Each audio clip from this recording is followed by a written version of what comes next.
2020 John Ralph essay competition. Now, I'd just like to remind everyone that we'll be recording this meeting so that people who are unable to attend the webinar live are able to view it at their leisure. So what is the John Ralph essay competition? It's a competition that we've been running every year now since 2010. And it is named in honour of the inaugural chairman of the Australian Farm Institute, John Ralph. Now, John was a very passionate believer that comprehensive and objective research should be the basis for the development of policy and agricultural policy. So it's really appropriate that an essay competition aimed at elucidating evidence-based rational and compelling arguments on ag policy areas should be named in his honour. And this year, the essay topic was about competition policy.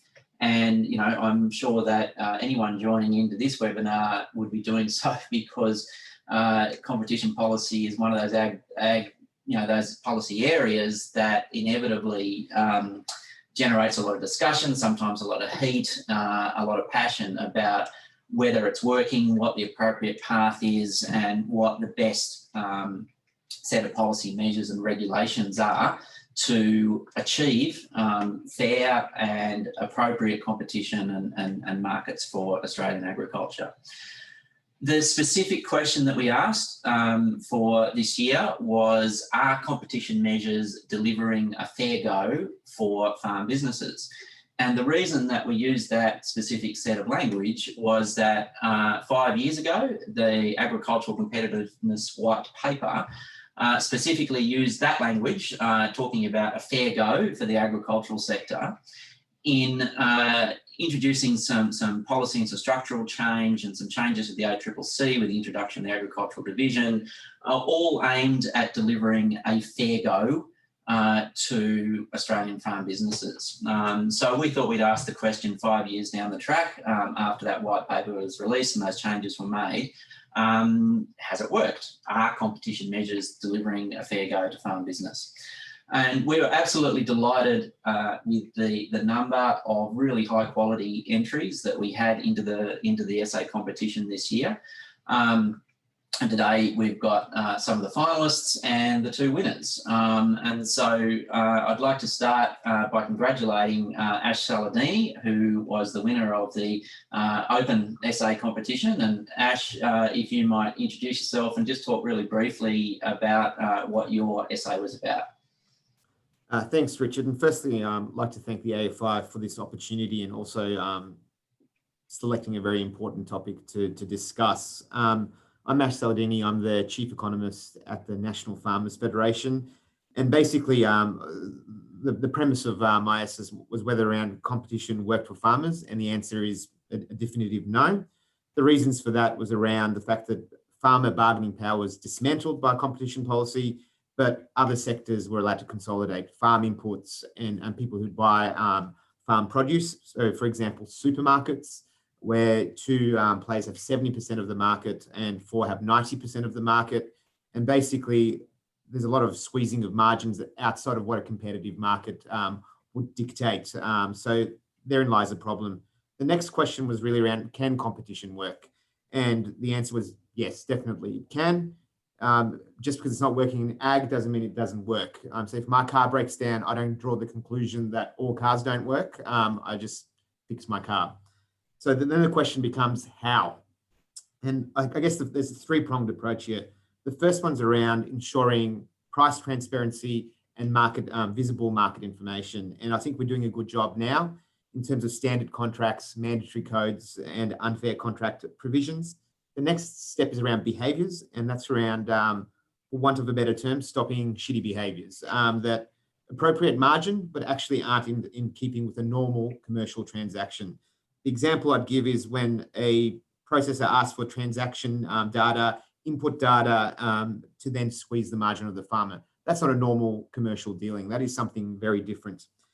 The third one is around triggers for compliance and enforcement. And I think we need to be explicit about what these triggers might be.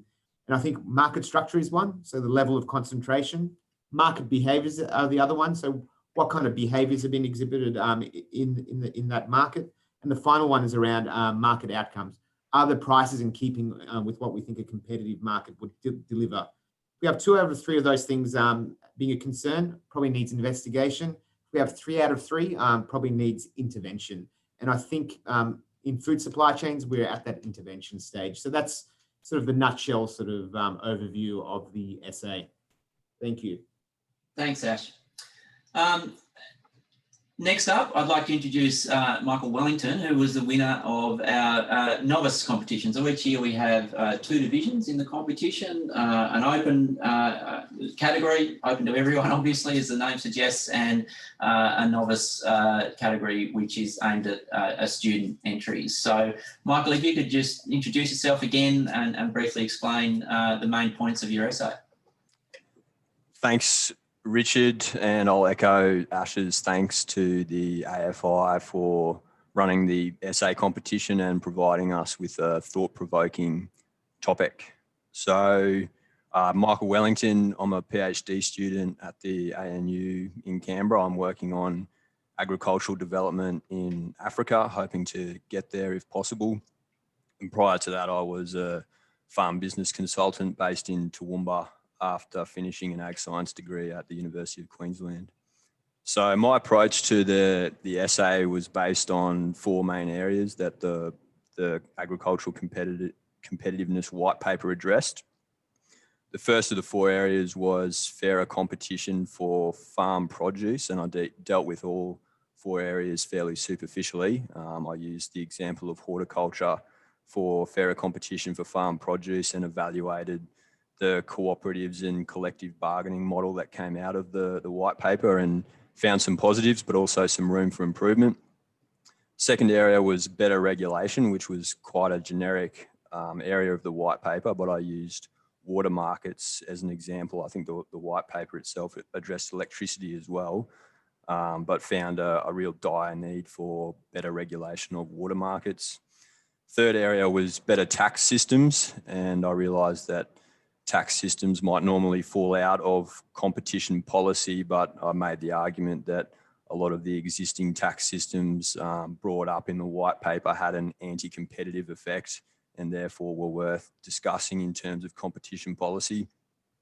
And the fourth and final area was investing for the future. So I just had a bit of discussion in there around foreign investment and investment in heavy capital assets versus investment in research and development and other opportunities for the sector. Thanks, Michael. So congratulations again to the 2 winners. Now, we're really fortunate today to have a few of the other finalists as well join us. And I should note that all of these essays and a couple of others will feature in our summer Australian Farm Policy Journal that will be released in December. So you can catch up with the full essays in that journal edition.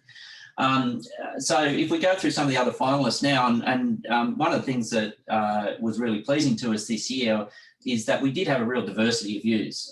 You know, some very pro-competition policy, some saying that it's not working, and others that, you know, really question the whole premise of the question altogether. And today we've got a representation of those views with the people that we've got on the panel. So I might start with Emma Scholz, if you could again just introduce yourself and what your essay was about.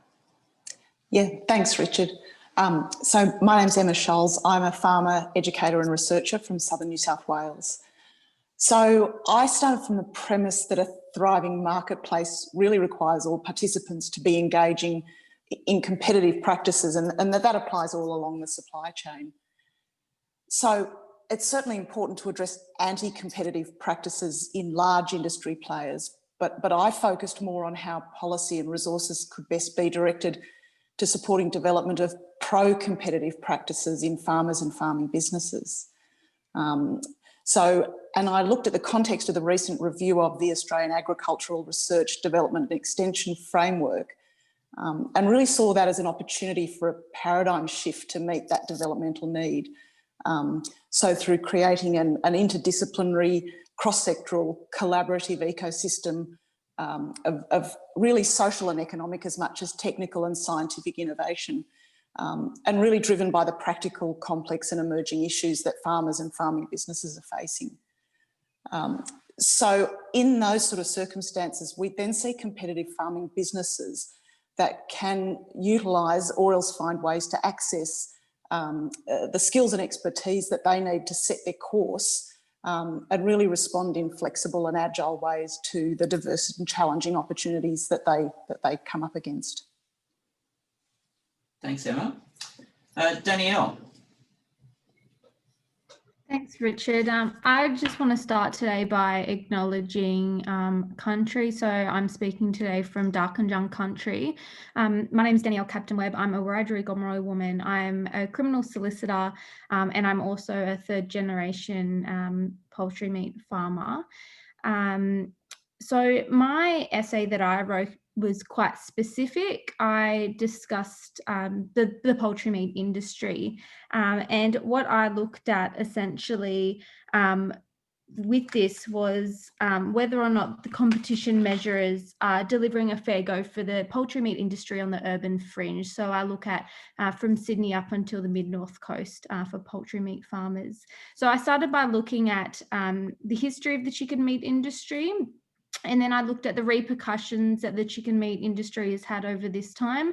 So specifically looking at the repercussions of farmers specifically in terms of stranded assets, bullying within the market, lack of competition, etc. I then discussed specifically that the ACCC isn't reaching far enough within this field. I discussed specifically that they're leaving a lot of, well, specifically the chicken meat industry until the last minute to do something. And my argument was that it's going to be too late by the time they get there. So I discussed specifically the recent review that was announced by the ACCC, specifically into the poultry meat industry and how this only lasted a very, very short time, and they retracted that and then noted that they were then going to do rather an inquiry into perishable agricultural goods. And I discussed how, whilst that's all good and well that they're now doing an inquiry, it's not going to look at the chicken meat industry comprehensively enough. Thanks, Danielle. And finally, Pete, if you'd like to talk a bit about your essay, which I must say generated a lot of discussion amongst the judges in that, you know, really challenged the whole principle of competition policy, full stop. Yeah, thanks, Richard, and thanks to AFI for providing a forum to, I guess, you know, float a few different ideas from time to time. I never been one to conform, I suppose. So when I read the initial topic for the John Ralph essay, I took umbrage with the definition of a functional agricultural market or functional competitive market, I suppose. So, and really, I guess my view of that is the focus is on consumers. Very much, you know, the parameters by which you measure a functional competitive market was about increasing choice and bringing down costs and improving quality. And as a producer, I have a real problem with a benchmark that is focused entirely on consumption and consumers. And I understand that as a producer, I'm a consumer of goods and services, but fundamentally the market falls down in the food supply chain to the point that, you know, as farmers, we are price takers on all that we produce. You know, we pay freight both ways. We buy everything at retail and sell everything at wholesale. You know, these theories and concepts aren't well addressed by that definition of competition policy. So I wrote an essay which wasn't really answering the question that was being asked, but really explaining why I think it's really important that we consider more deeply how we assess the viability or the health or the performance of markets around agriculture or around agricultural supply chains in particular. And I think, you know, there are structural problems which are sort of manifesting themselves in the agricultural sector because the timeframes by which we assess performance aren't necessarily well aligned with the timeframes of the actual performance of the sector. So from an environmental perspective in particular, and natural capital perspective, the markets give very little consideration to the non-cash cost of production and the non-cash impact of what consumers consume. And on that basis, the market isn't rewarding the right kind of agricultural practice. And as a farmer, I know that our production systems and our production methodologies aren't sustainable. And it's not because I don't want them to be, it's because for me to survive in the short term, I'm unable to get there. Anyway, I'm happy to field some questions, but I did acknowledge, and I certainly appreciate the latitude of the AFI in considering my paper in the way that I presented it. I knew that I was pretty much off topic. Thanks, Pete. Look, like I said, we the whole point of what we try and do and what we're always keen to do is get a diversity of opinion.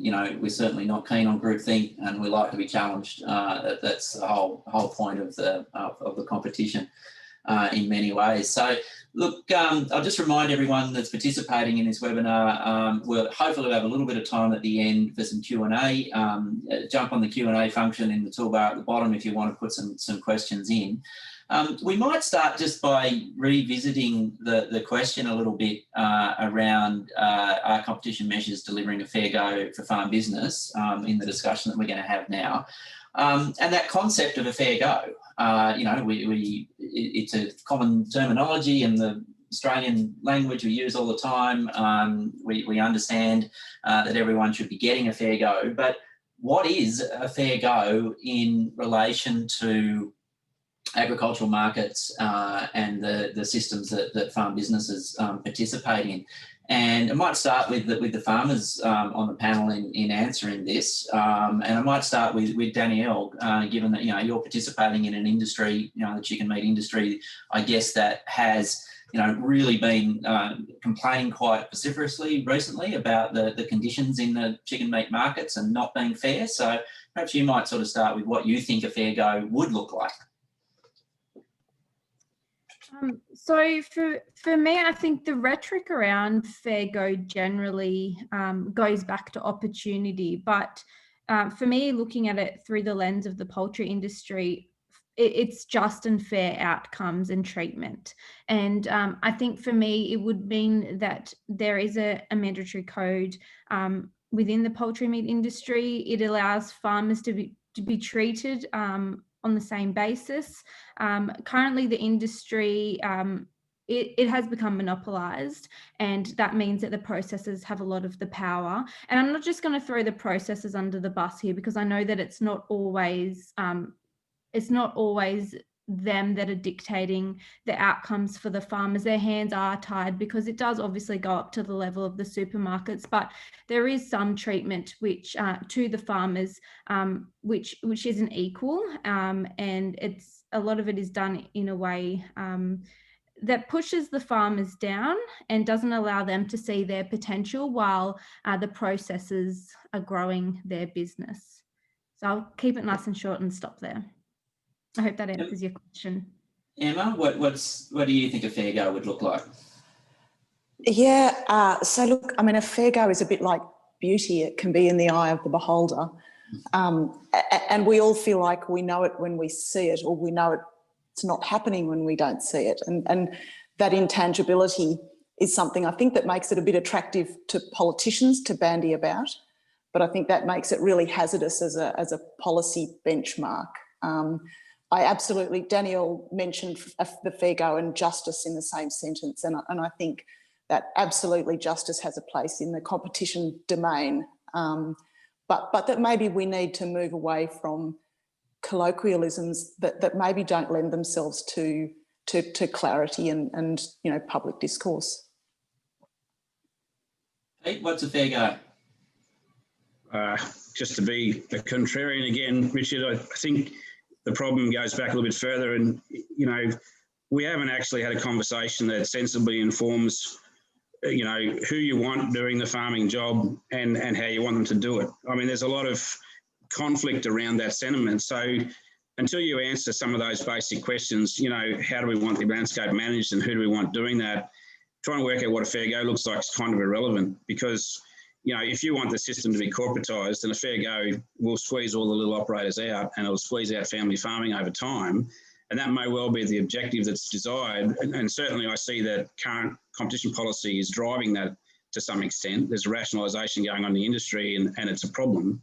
I mean, a fair go for me, it's a you know, as Emma pointed out, it's kind of intangible at the moment because there's no clear message. I mean, in some respects, people want to keep family farming enterprises going, and they want to keep people with an emotional contact or you know, relationship with their landscape, you know, to provide the stewardship that's required. And I don't believe the system is delivering that a fair go for that outcome at all. So, you know, there's a really big problem in aligning the expectations of the community, you know, the broader society, practitioners in the sector and the market and consumers of the products that we produce. And until you can align those things into a common vision about what agriculture is, who does it and how do they do it, we really can't answer the question about what is a fair go. Because, you know, for as long as you've got competing agendas in there, then a fair go looks different for every person. And I think that's a big part of why, you know, a lot of us don't think we're getting a fair go. And I'm more concerned about the landscape getting a fair go than individuals within it. You know, if you're looking after that landscape, it'll look after us. And I think that's the fair go that's probably missing. So Ash and Michael, perhaps moving on a little bit into, you know, connecting it up with some of the policy issues and some of the technical considerations that address these, you know, the language that's been used so far, you know, intangible aspects of justice and looking after the landscape, but yet our policy framework around it is very much connected with technical market, you know, operation and whether there's market failure and so on. Is it possible to deliver those intangible aspects through markets? You know, do you think that it is possible to get the right policy settings to do that? Look, I think it's very much possible. I actually like to be a contrarian, but I don't think I can match it with Pete. I think he's carved out that contrarian position on this panel. But the first point I'd like to make around the fair go is that we always focus on the grey area first, and to say, oh, well, it's just too hard. What do we mean by fair go? What don't we mean by fair go? But if you take it to extremes, you can clearly see what's fair and what's not fair. And I'll give you the example of a hort farmer getting a contract for X tons of goods. He's about to ship it, pick, pack and ship it. The buyer phones up and says, as per the terms in my contract, I have 48 hours to cancel. I'm cancelling. And in the same breath saying, oh, by the way, I still want that shipment under a new contract, and I want it at 20% cheaper. Now, is that a grey area? Can anyone sort of put their hand up and say, I can make a strong argument as to why that is fair? I don't think anyone can. So I'm not trying to be cute here. I'm just saying there's certain things that are just obvious. And we haven't even addressed those things yet before we move on to the issue of a fair go. Now, within the competition framework, I think fairness has only been dealt with from a procedural perspective, as in unfair contract terms, unfair trading, but it hasn't been dealt with from a substantive term, from outcomes. And then to look at outcomes, you probably do have to do what Pete has suggested and look at what outcomes we're seeking. I don't think we've done that bit of the work yet, but I think there are some very short-term things we can do, and then there's that bigger picture thing that I guess Pete is advocating for. Thanks, Ash. Before we get to you, Michael, I might just welcome Mick Keogh into the call, who's been able to join us. Mick's obviously, as I'm sure as anyone that's joining this call would be aware, is Agricultural Commissioner at the ACCC and Deputy Chair. Mick, we might get you to address, you know, I hope you just heard the tail end of the discussion there about how you actually define what a fair go is, and whether competition policy and the ACCC in particular actually has the capability to define that and address that in terms of the regulatory structures and policy. You might just take yourself off mute.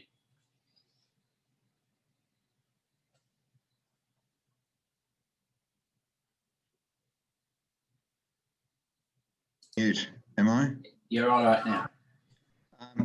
Yeah, thanks, Richard. That's it's a very interesting and very topical area.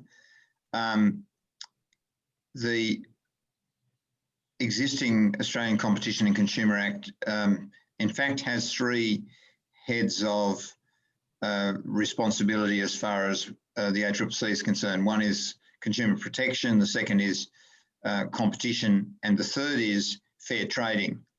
And I think it's fair to say that the fair trading leg, if you like, of those three bits isn't really addressed in a comprehensive way in that legislation. There's bits and pieces through that legislation that deal with what might fall under a fair trading regime, but it's predominantly focused on either competition, which is the mergers regime under Section 50, the competition issues under 46, and then consumer issues dealt with through the Australian Consumer Law annexed to that legislation, and that's predominantly things like misleading and deceptive conduct or unconscionable conduct. Now, business-to-business behaviour does fall under that provision of Australian consumer law, and certainly it deals with fair trading, but I think it's fair to say that, that there's not a notion of fairness per se in terms of behaviour of participants in a market under the existing legislation. Now, the ACCC's publicly espoused a view that we do need an unfair practices law that falls below that threshold that's required for unconscionability, but certainly curbs some of the sorts of behaviours that happen where one player has a dominant position in a market. The interesting question is, of course, is what constitutes unfair behaviour. And I suppose we tend to think it needs to be approached from the perspective of the harm that that behaviour causes. So if that behaviour causes economic harm, for example, by resulting in a poor allocation of resources, by dampening incentives to invest and upgrade and undertake innovation and R&D, those sorts of things, then that's probably where the test needs to be in terms of unfairness, because of course there's that fine line between hard bargaining and unfairness as well. So the example Ash talked about, you would probably say, well, that most people would agree falls within the regime of unfairness, and it causes economic harm because, of course, there's been an investment in the technology and the production system, and when you experience a response like that, that's a disincentive for further investment, a disincentive for further development of the supply business, etc. So a shorthand answer is we suspect, although we haven't got a firm position on this, but we suspect that some notion of economic harm arising from the misuse of a superior bargaining power or the unfair use of a superior bargaining power is where the test should fall. And it's useful to make the point up front that that's contrary or different to a lot of people's notion of fairness. So a lot of people's notion of fairness would be, oh, of course you've got to give farmers a fair price, and we shouldn't have farmers going out of business, and you know, farmers should be able to make a profit, etc., etc. Well, that's a different notion of fairness that is probably held within the community, but is not necessarily what might constitute fairness considered from the point of view of a regulatory or an economic perspective. Thanks, Mick. Michael, we'll come back to you now just to finish that first round about, you know, the question of a fair go and whether markets can actually address that. Yeah, sure. I liked Emma's comments about the political appeal of a fair go, but the difficulty in applying an objective measure about whether or not a group of people have received one. To give it I gave it a fairly academic definition in the essay, where agribusinesses are economically rewarded on their ability to meet consumer and societal demands. And I have to say, I juggled with that idea. A lot of the definitions that I read missed that societal demands part, which I think is the thrust of Pete's argument. And I agree with that argument that's largely been missed.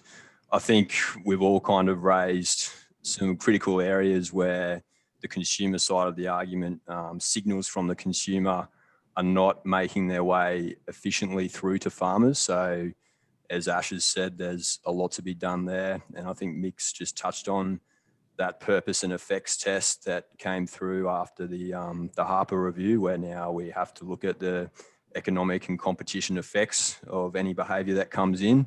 My understanding is I don't think we've seen that properly tested to its full capacity in a court of law yet to know whether that will come to fruition in terms of a fair go. I dealt with that very briefly. But again, to Pete's point about the intangibles and the societal side of things, that's something that, although we've got these pressing issues on the consumer and consumer signal side, we've almost missed that societal demands thing altogether.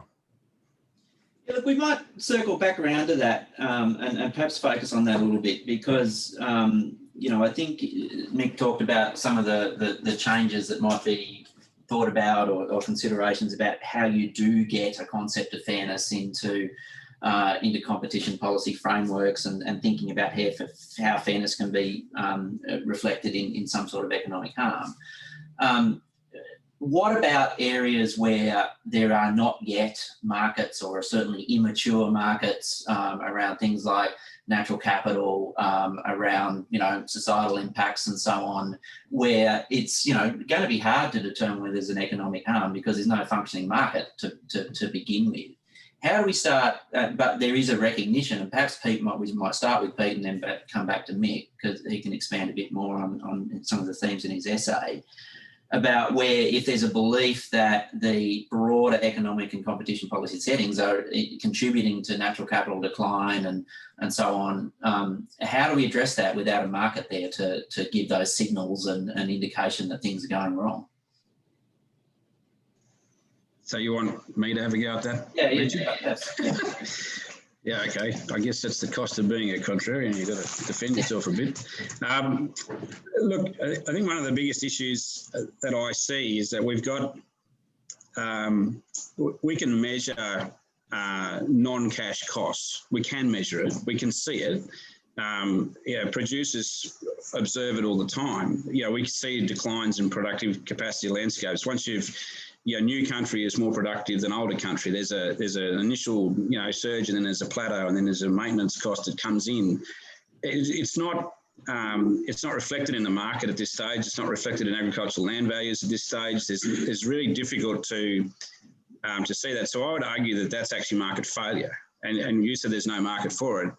One of the great challenges that I see is how do you recognise market failure? What is a genuine definition for market failure in agricultural production systems or agricultural supply chains.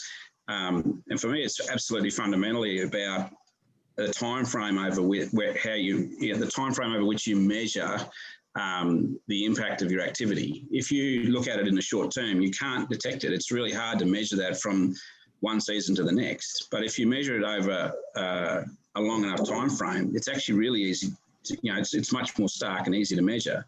I'm not answering your question very well, and I'm because it's a difficult question to answer. But I think that's fundamentally what's missing in a fair go, if you like, in agricultural production systems, because everything's measured in dollars in the short term, and it takes a long time for some of these non-cash costs to manifest themselves in a dollar sense. And that's, I don't know how you reconcile it, but if you can align, if you've got all of the people with competing economic, paradigms around a table, and you can extend the time frame over which they applied that theory to a long enough time frame, we'd all end up in the same place. So all the aspirations would align very well if you could stretch it to a suitable time frame to measure it. From one season to the next, or a finance cycle, or the cycles that we're using to measure this stuff now are just too short, and we can't see it. We can't align that conversation well enough. So whether it's environmental costs, cash costs, social costs, human costs, whatever it happens to be, it's all about timeframes in my view. And the thing that gives agriculture a fair go, I suppose, is actually valuing the production system that provides a product. So I can produce a tonne of wheat sustainably at a significant increase in cost. I can produce a tonne of wheat very expediently with a much lower cost, but that tonne of wheat's worth the same amount of money. And I would argue that a tonne of wheat that's produced with a better, more sustainable production system presents a far greater value to society than the one that's produced with no regard for sustainability in the long term. So, that's hard to quantify. And I'm sure I haven't answered the question well, but I'm just throwing ideas, or, it's an evolving sort of concept in my head, and I haven't really applied myself to it well enough previously to give you a succinct answer. Sorry. Mick, does competition law adequately address the long-term nature of agricultural sustainability? No, and it doesn't aim to. Should it? Well, there's an old law in policy forums where as soon as you try and use an instrument aimed at one outcome to also achieve an outcome that's not the same, you invariably reduce the effectiveness in both areas. So, I think, if you look at, for example, the Carbon Farming Initiative and the Emissions Reduction Fund, it's essentially created a quasi-market in carbon, and it's now delivering $250 million a year in revenue to the ag sector. So that exceeds the value of quite a few traditional agricultural commodities. So there's an example of an instrument that you could argue has also achieved sustainability outcomes, but it's not part and parcel of any competition framework. So I think my initial observation would be that if you are going to reward sustainability or more sustainable practices, then you need an instrument specifically targeted that. I doubt that you'll successfully get recognition of that in competition policy. So I think that's where a lot of people get frustrated with competition policy and competition, the framework, whole framework around it, in that there's an anticipation perhaps that it addresses things that it's not meant to address. And, if I'll get Danielle to comment in a minute on the social implications.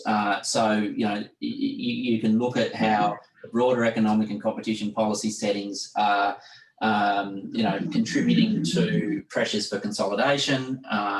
And so when you look at it at a sort of high level, you might look at an industry that's growing, that's getting bigger, that's increasing in value, but it's all as a result of consolidation, and the social impact of that is quite severe, and people look at that implication and go, it's unfair, it's the market that's uncompetitive that's causing that, but from a competition framework point of view, well, yes, it's not designed to address that.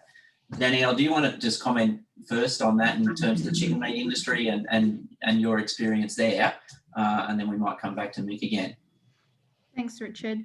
Look, whilst I agree with that notion and that it's not supposed to address all of those things, at the end of the day, it's a ripple effect. So if you're not looking at the broader picture and the things that start at the top, it's then going to have implications for other things. And that's exactly what's happened with the poultry meat industry.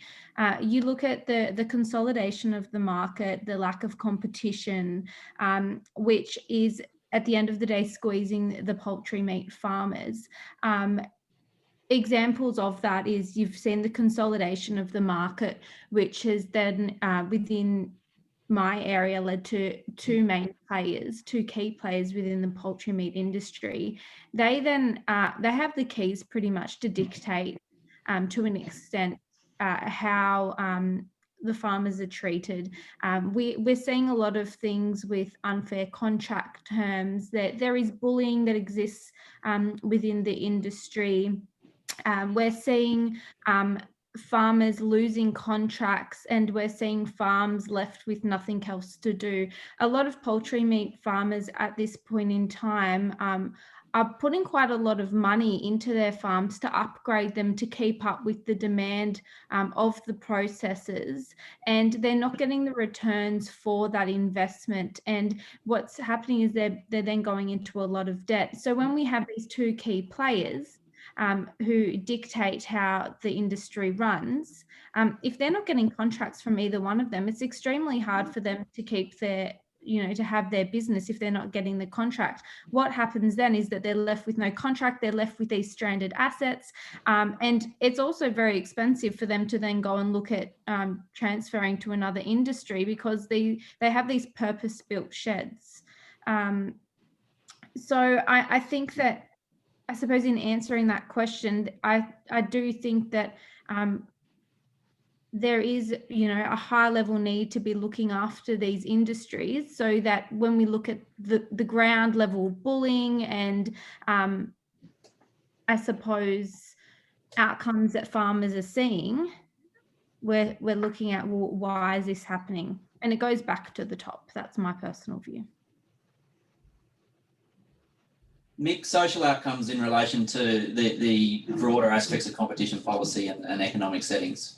Again, is that something that competition policy can and should address?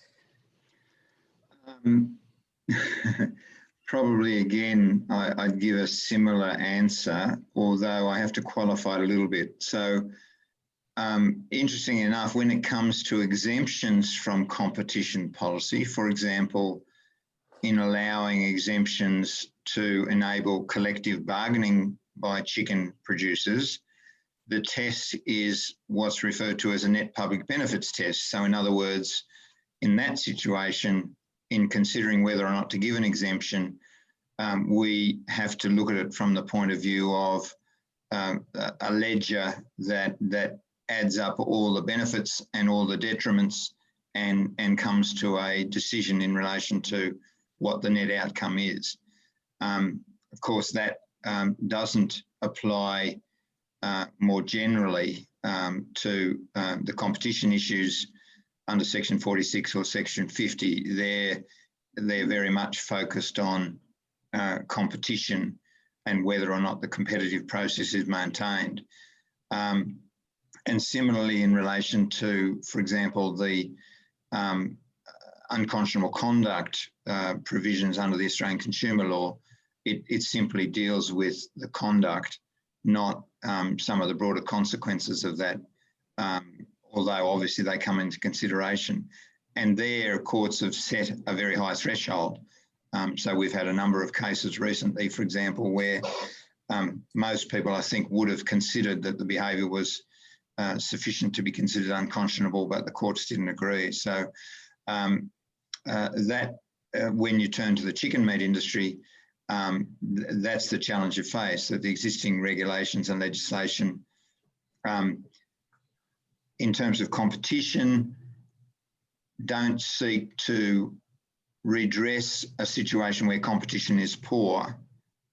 They simply aim to address a situation where competition might be worsened.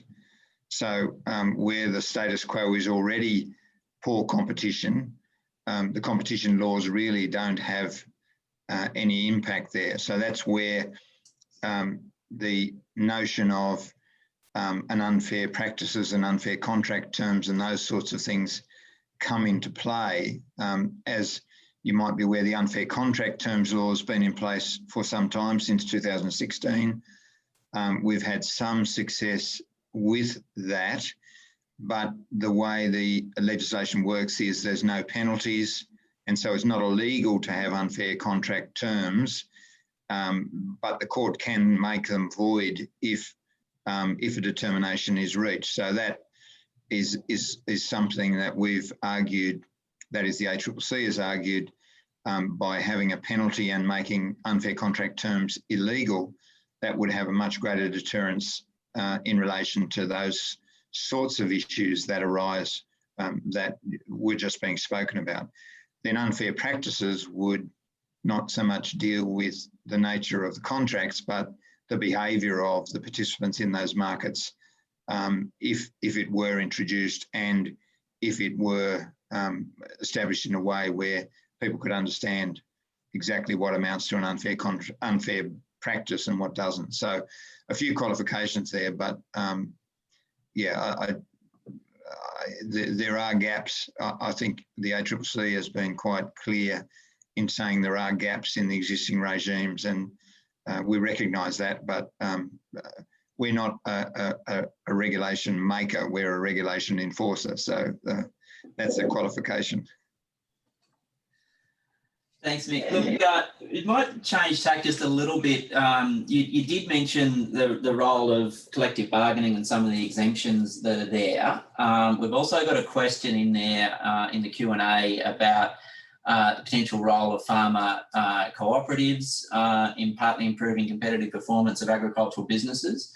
And I might start with Emma on this question because, you know, the theme of her essay was very much about enabling farmer participation in competition and in understanding better how they can participate to be more competitive, whether it be through different business structures, cooperatives, collective bargaining, so on. So perhaps, Emma, you might just expand on that a little bit about what you see as being the opportunities there. Sure. Thanks, Richard. So my commentary really was, so when it came specifically to the use of, you know, collective bargaining, which basically is sort of exempting groups of producers from normal competition laws, which would view collective bargaining as being inherently anti-competitive, or whether it's the use of, you know, cooperative business structures. My perspective was that, those are going to be useful tools for some farmers, some groups of farmers, some farm businesses to adopt. I don't necessarily, so the white paper really offered up those two tools as, you know, the way they saw farmers being able to be more competitive. So basically bulking themselves up to be more sizable compared to the sizable participants up and downstream from them. And I guess my perspective is I'd really like to broaden that out and say that those may be tools that some groups of farmers may want to take up, but that if we're looking to support the way that farmers can be competitive, it's really part of the capacity building, the human capital capacity building in ag industries picture, which is much broader than that. And it's about farmers are going to be the best ones to choose how they, in their particular context, can best innovate, invest, respond to what's happening. And so I would sort of look at that really broad capacity building part rather than sort of trusting policymakers to choose tools to hand down. So that choice word, you know, is an interesting one, and it ties neatly into another one of the questions we've got in the QA about prescriptive practices that you know, put on farming businesses from processors, you know, in terms of you will do this or you will not be able to supply us. How you know, that seems to be happening more and more, and again we keep coming back to the poultry sector, and you know, as a real example of where that's being experienced. But you know, how it seems like choice is diminishing in terms of the participation and how we can build that capacity in farmers to be competitive, and particularly in terms of the consumer focused agriculture that we're all trying to promote. Yet you know, a lot of the again coming back to consolidation, a lot of the sort of consolidation practices seem to be driving everything to be more prescriptive, more homogenous. Is that anti-competitive, do you think? Perhaps I might start with Ash on that one. Look, I think that issue around supply chain mandates is becoming a big issue. And look, if it's done through a process of agreement, then I don't have a problem with it from a competition issue. It's when it's mandated, I have an issue. So I can't go into Kmart and say, Kmart, by the way, I expect this environmental standard from you. I expect you to pay your sweatshop guys this much for this soccer ball. And I need this done in the next 48 hours. And I can't walk in there and say, and by the way, I'm just going to take this soccer ball for the current price. And you have to do X, Y, and Z as I have mandated. Unfortunately, in food supply chains, that's what farmers deal with. As Pete mentioned, it, as everyone's mentioned, we are price takers. We are surrounded by monopolies and oligopolies. And so, in a sense, it limits the farmer's choice. And then it also limits potentially some of the innovations and the different ways of farming that's available. So what I guess what I wanted to sort of highlight is there's a lot of problems, but just focusing on the competition issue is when that choice is narrowed because of bargaining power issue. And I think there's other tools in the shed that we can use to deal with the other issues, whether it's environmental issues or social outcomes. I mean, Pete sort of mentioned the dichotomy between corporate farms and family farms. I don't have an answer to that, but what I at least want to see is that things that are inherently to do with competition policy, people can't hide behind it and try to sort of gain advantage by saying, you know, this is within the competition sort of framework. So where that choice is limited through bargaining power and undue power, we really need to address it. And I think that whole idea of mandates without any consideration is one area. Thanks, Ash. Michael, Ash used the soccer ball example then. We've been talking exclusively about agriculture so far. Should agriculture be treated differently to the rest of the economy in terms of competition policy and competition law? Yeah, this is a great question. My immediate answer is a cautious no. It shouldn't be. Agribusinesses are no different to businesses in any other sector of the economy, but of course, context matters. And that means that the implementation of competition policy will be different in agriculture to what it is in other sectors. The two main differences that I see, the first one is Pete's dealt with it extensively, is that society demands a lot of farmers, more so than other sectors, in areas outside what are normally considered the production of whatever it is they produce. And the second policy area, which I think comes into that idea of collective bargaining and cooperatives, is that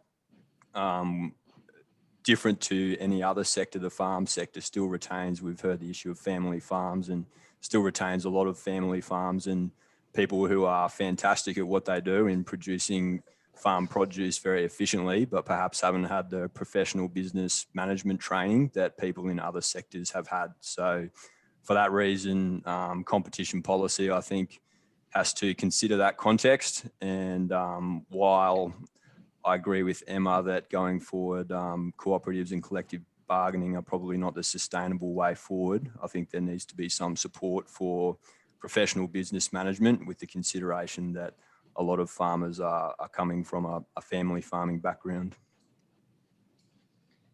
Mick, Michael said, you know, cautiously, agriculture shouldn't be too different to the rest of the economy. Agriculture is singled out and treated differently and given extra resources at ACCC. Why is that? Well, I might need to correct that. I'm not sure that that is the case.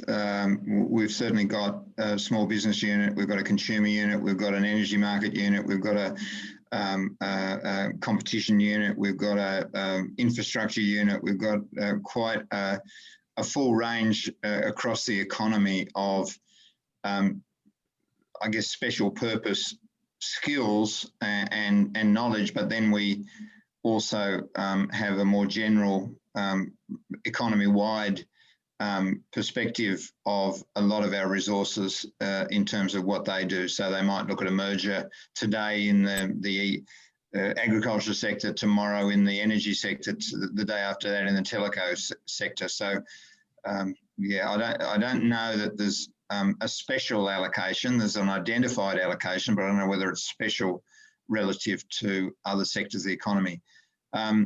I mean, I think this is a bigger question, and it's interesting because I have responsibilities for agriculture and small business within the ACCC. And what has really intrigued me is the extent to which the issues we see in small business are very similar to the issues we see in agriculture. And I think in some ways they are reflected in Michael's comments about, I suppose there's two areas I notice. One is, as Michael said, the business skills and the awareness of, you know, what's involved in running a business as distinct from what's involved in successfully producing something. So they're two separate sets of skills, and small businesses have exactly the same problem. They may run a very